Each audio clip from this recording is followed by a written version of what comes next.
Одним из наиболее узнаваемых типов римских гладиаторов является, пожалуй, ретиарий. Все дело в его необычной экипировке, стилизованной под рыболовное снаряжение. Прочие гладиаторы, например, Гал, Гопломах или Фракиец, олицетворяли воинов, снаряжение которых основывалось на вооружении врагов Рима. Их бои на арене были призваны воплотить в глазах зрителей образ того, что могло бы произойти на поле битвы между двумя армиями. Ретиарий с трезубцем и сетью являлся исключением. На арене он олицетворял собой рыбака. Бой ретиария со своим главным противником Секутором фактически являлся аллегорией на рыбную ловлю, а мирмилоны, сражавшиеся с ретиариями, поначалу даже носили на своих шлемах изображение рыбы.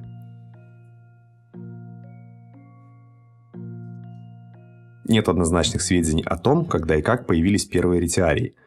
Распространено мнение, что они впервые приняли участие в поединках во время навмахий, часто проводившихся в правлении императора Октавиана Августа, во знаменование морских побед при Акциуме и Наулохе. Навмахиями римляне называли морские гладиаторские сражения, проводившиеся либо в естественных, либо даже в специально устроенных искусственных водоемах. Сражения эти отличались размахом и зрелищностью, поскольку в них порой принимали участие десятки кораблей с тысячами гладиаторов на палубах.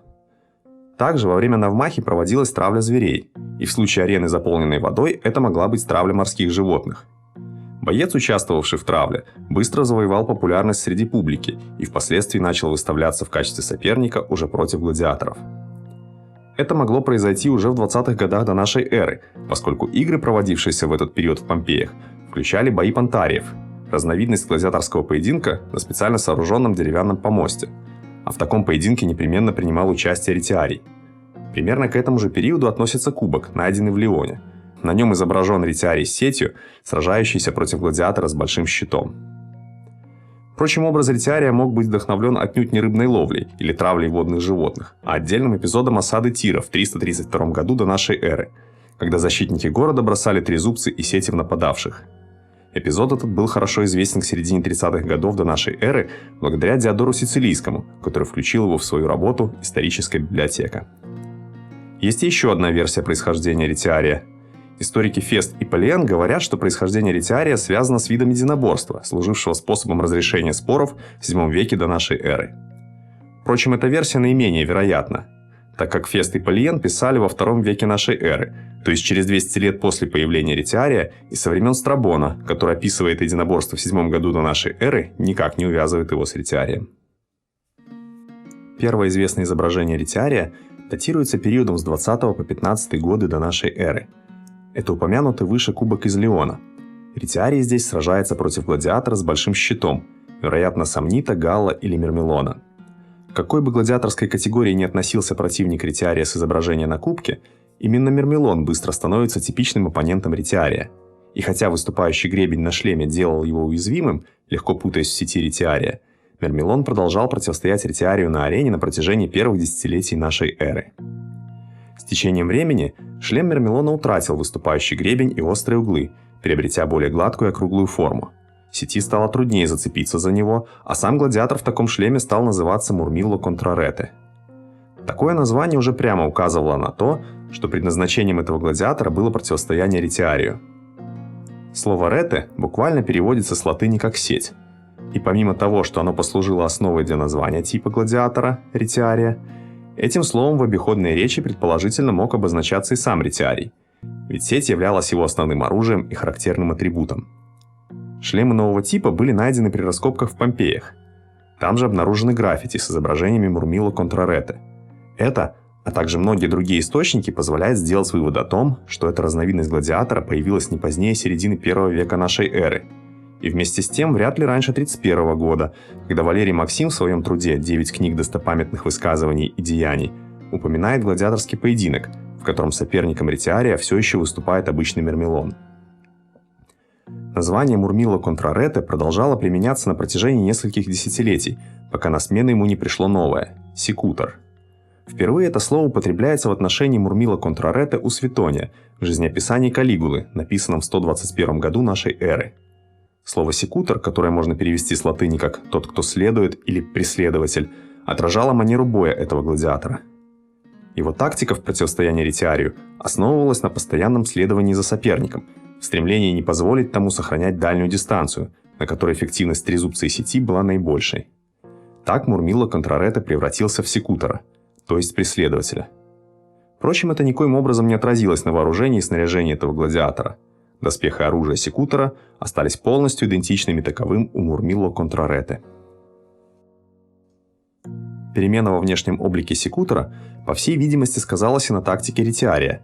Последнему стало сложнее запутать своего соперника, набросив на него сеть, ведь на шлеме секутора теперь отсутствовали элементы, за которые она могла бы легко зацепиться. Это дает основание полагать, что победы ретиария стали все чаще основываться на применении трезубца. И поэтому вероятно, что со временем его роль существенно возросла. Причем настолько, что после появления у секутора гладкого шлема, ретиарии начали постепенно отказываться от применения сети.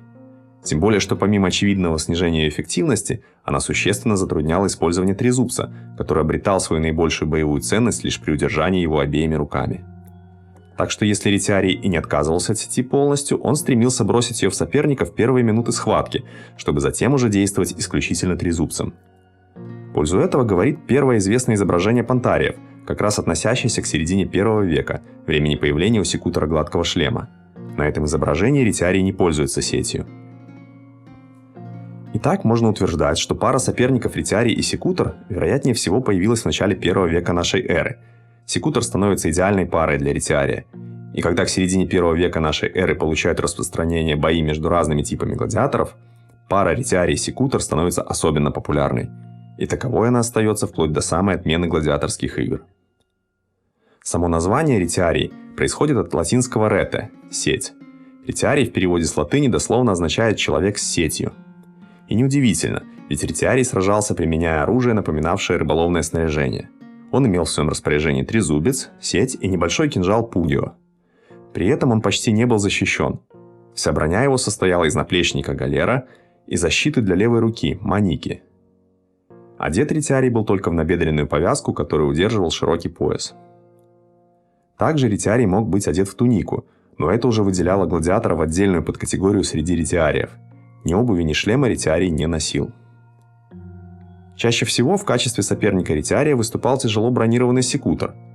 И отсутствие защитного снаряжения ретиарию приходилось компенсировать скоростью и проворством, избегая атак оппонента и выжидая возможности нанести удар. Также он мог попытаться набросить на своего соперника сеть, сковав его движение. В случае успешного броска сети можно было атаковать запутавшегося оппонента трезубцем. Также можно было попытаться опутать сетью вражеское оружие, чтобы, вырвав его из рук соперника, оставить того безоружным. В случае неточного броска сеть можно было снова подобрать. Однако, если секутор сам захватывал сеть, то ретиарий предпочитал избавиться от нее, при этом требовалось перерезать кинжалом веревку, которой сеть была привязана к запястью. В большей степени ретиарию приходилось полагаться на трезубец и кинжал. Трезубец длиной в человеческий рост позволял наносить быстрые колющие удары и при этом сохранять дистанцию. Кинжал был оружием, к которому ретиарий прибегал в самую последнюю очередь, например, в случае потери трезубца. Также он применялся и в тех ситуациях, когда противостояние сводилось к бою на короткой дистанции или борьбе. Помимо того, что поединок ретиария и секутора символизировал поединок человека и природы, в древнеримском сознании ретиарий воспринимался как женственная противоположность мужественному, тяжело вооруженному секутору. Первый постоянно перемещался и изворачивался, в то время как второй неотвратимо преследовал. В целом, чем меньше тело гладиатора было прикрыто броней, тем ниже был его статус, и тем более женственным он воспринимался. В римской культуре сеть также могла трактоваться как женский символ. Легкое вооружение и броня ретиария, таким образом, делали его самым непрестижным, презираемым и женственным из типов гладиаторов. Даже стиль боя ретиария в этом контексте играл против него, так как основанный на скорости и уклонении, он рассматривался как менее достойный по сравнению с прямым обменом ударами. Вместе с тем, римские произведения искусства, граффити и надгробия содержат примеры отдельных ретиариев, имевших репутацию умелых воинов и любовников. И несмотря на свой низкий статус, некоторые ретиарии сделались довольно популярными в период ранней империи. Об этом, например, говорят найденные многочисленные изображения ретиариев, нацарапанные простыми людьми на стенах помещений.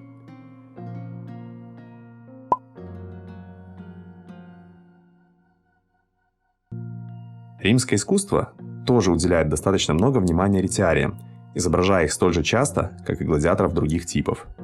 Мозаика, обнаруженная в 2007 году в бане в Вилла дей Квинтилии, изображает ретиария по имени Монтанус. Тот факт, что имя ретиария было записано, свидетельствует о том, что он пользовался определенной известностью. Мозаика датирована 130 годом нашей эры, когда дом был построен семейством Квинтилиев. Император Коммод, сам выступавший в гладиаторских поединках в качестве секутора, приобрел этот дом в 182 году нашей эры и пользовался им как деревенской виллой. Шлемы позволяли и гладиаторам, и зрителям расчеловечить бойцов. И когда гладиатор на арене должен был убить своего товарища по оружию, кого-то, с кем он, возможно, жил и тренировался, скрывающий лицо шлем позволял сделать это без лишних колебаний. Однако голова ретиария не была закрыта, его лицо было видно всем. Император Клавдий даже призывал убивать всех проигравших ретиариев специально, чтобы зрители могли наблюдать выражение агонии на их лицах. Впрочем, тот факт, что зрители могли различать лица бойцов сетью, очеловечивал их и, возможно, добавлял им симпатии у публики. И все же, несмотря ни на что, ретиарии жили в самых худших бараках и содержались в самых суровых условиях. Чтобы улучшить свое положение, некоторые из них даже начинали тренироваться в качестве сомнитов, другой, более престижной разновидности гладиаторов. Выдержки из работ Ювенала, Сенеки и Светония указывают на то, что ретиарии, сражавшиеся в туниках, могли выделяться в отдельный, еще менее статусный подтип – ретиарии туникати, который рассматривался не как настоящие бойцы ретиарии, а скорее как клоуны на арене. Римский сатирик Ювенал писал: «Даже в заведении ланисты порядка больше, чем в твоем, ибо он отделяет презренных от достойных, отделяя носителей бесславной туники от собратьев ретиариев. В тренировочной школе и даже в темнице этих тварей содержат раздельно». Римский историк Светоний приводит такой анекдот. Однажды группа из 5 ретиариев в туниках противостояла такому же числу секуторов, уступив почти без борьбы. Но когда им уже присудили смерть, один из них внезапно подхватил свой трезубец и перебил всех победителей. Император Калигула воспринял такую неожиданную развязку с негодованием. Вот что пишет об этом Светоний. По поводу этого события Калигула проливал в эдикте лицемерные слезы, называя его жесточайшей бойней и проклиная всех, у которых хватило духу смотреть на подобное зрелище. О дальнейшей судьбе 5 ретиариев в туниках история умалчивает. По всей видимости, этот поединок не являлся типичным, поскольку реальные гладиаторы не сдавались так легко. Скорее всего, подобные ретиарии в туниках могли участвовать в своего рода комических интермедиях, которыми перемежались реальные гладиаторские поединки. Иногда ретиарий сражался сразу против 2 секуторов. Чтобы компенсировать численное превосходство соперников, он располагался на деревянном помосте и получал запас круглых камней. В этом случае гладиаторы назывались понтарией, от слова «понс», что по латыни означает «мост».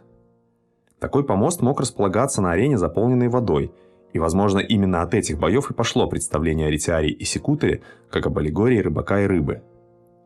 К деревянному помосту с 2 сторон вели наклонные доски со ступеньками. Камни располагались на помосте у ног ретиария, и он мог бросать их в секуторов, когда те пытались забраться на платформу.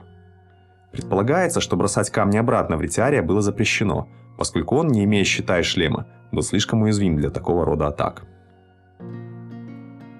Появившись на арене на закате Римской Республики, ретиарий оставался популярен на протяжении нескольких сотен лет, вплоть до самого запрета гладиаторских боев императором Гонорием в 404 году нашей эры. И хотя на протяжении всего этого времени статус ретиария среди остальных типов гладиаторов оставался невысоким, он навсегда оставил заметный след в истории Древнего Рима.